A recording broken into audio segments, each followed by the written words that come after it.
My adoptive parents weren't able to have kids, and so they had adopted a boy, my older brother Brandon, and he wanted a playmate, and so I was adopted when I was 6 years old.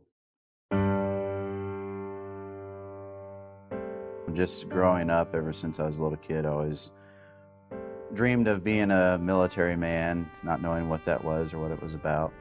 And it wasn't until my freshman year in high school, and they had a Navy Junior ROTC program, but there was a Sergeant Major from the Marine Corps that was running it, and his name was Sergeant Major Eldridge. And I saw him and how he carried himself and how he performed, and I was like, I want to be like him. And so ever since my freshman year in high school, I wanted to be a Marine. So I couldn't wait, so I signed up between my junior and senior year in high school. You're signed up into the Marines, but you're not actually a Marine because you haven't gone through boot camp. During my time in the delayed entry program was actually when September 11th happened. So that didn't sway me from wanting to go to the Marine Corps. In fact, I wanted more so to go to fight for our country. I went to boot camp 15 days after I graduated high school. As soon as I finished my infantry training was right when the Thanksgiving break started. We call it the 96 for 96 hours that you have off. And so as soon as I got back from the Thanksgiving 96, I checked in to my fleet unit, 1st Light Armored Reconnaissance Battalion. I believe Bravo Company was the Warlords, Alpha Company was the Apaches or something like that, and we were the Charlie Company War Pigs. So I was there for just a few months until we got our orders, I believe it was January 10th of 2002, to deploy to Kuwait. So we left in January 2003 and arrived in Kuwait in mid-February, and we did various training exercises in Kuwait, preparing for the war. At this hour, American and coalition forces are in the early stages of military operations to disarm Iraq, to free its people, and to defend the world from grave danger. So I was actually on watch when the war started. It was at night, and I heard the air campaign start.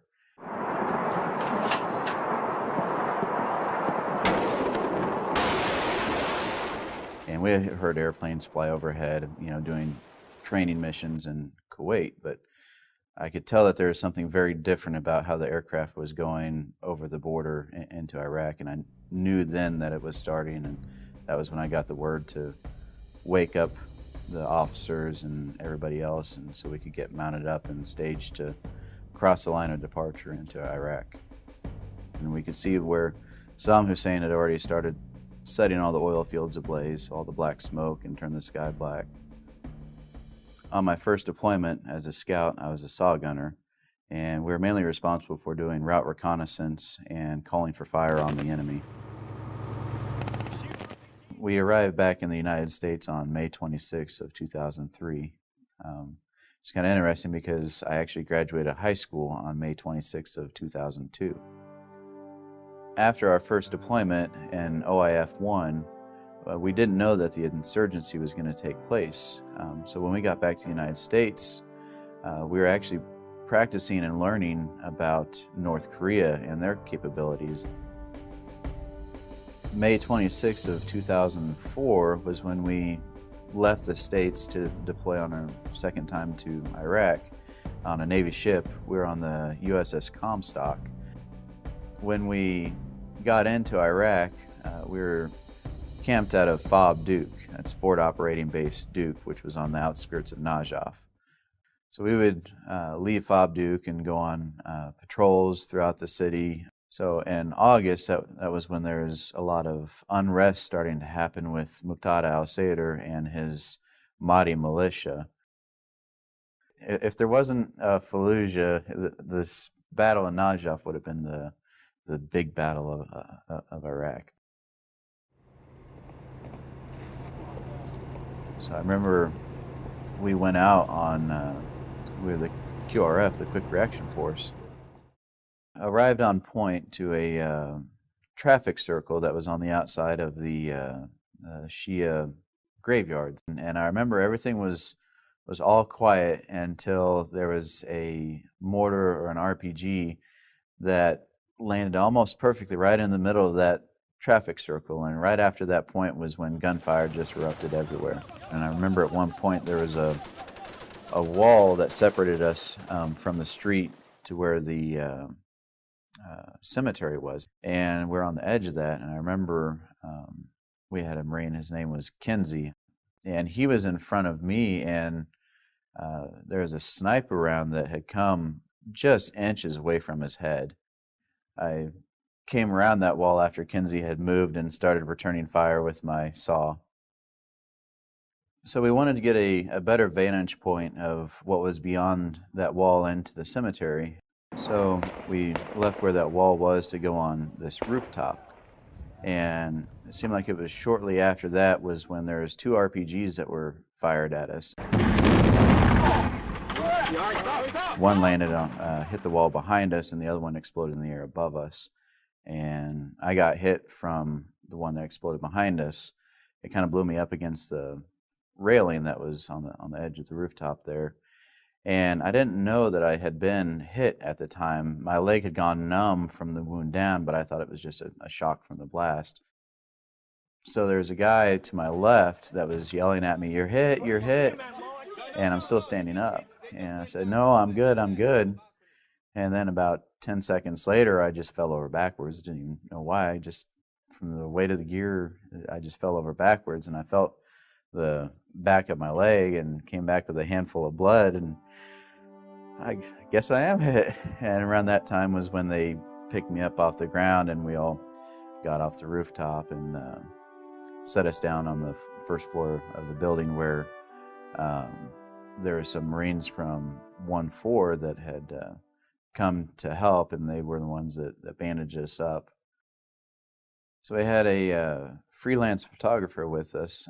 His name was Lucian Reed, that had been there all day with us, taking pictures of us in combat. And so he got a pretty good picture of us when we were laying on the floor and getting bandaged up and getting ready to be taken out to be medevaced out of the area.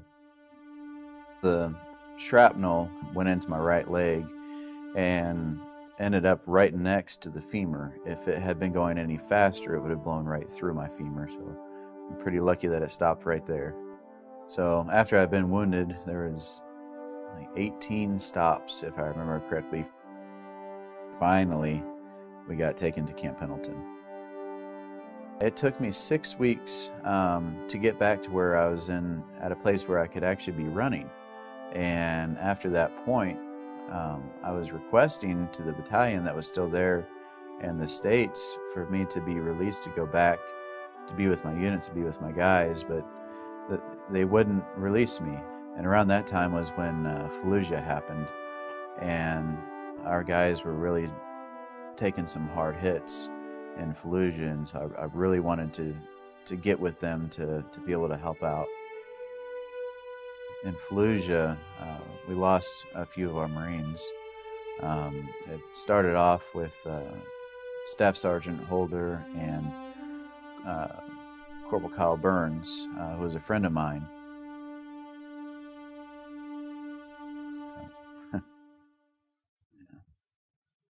Just as I think about these events, it's hard to not get emotional.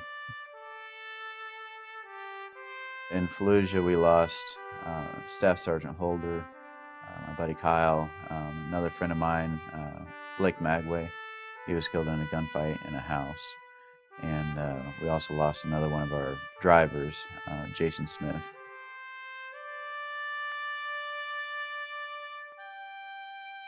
After we had all returned back to the States, my platoon had come back, and then the rest of our company. Myself and 2 of my buddies, Seth and Jason, we volunteered to be deployed again, and so we changed from Charlie Company War Pigs that we were with into a weapons company that was in 1st LAR, so that way we could go on another deployment.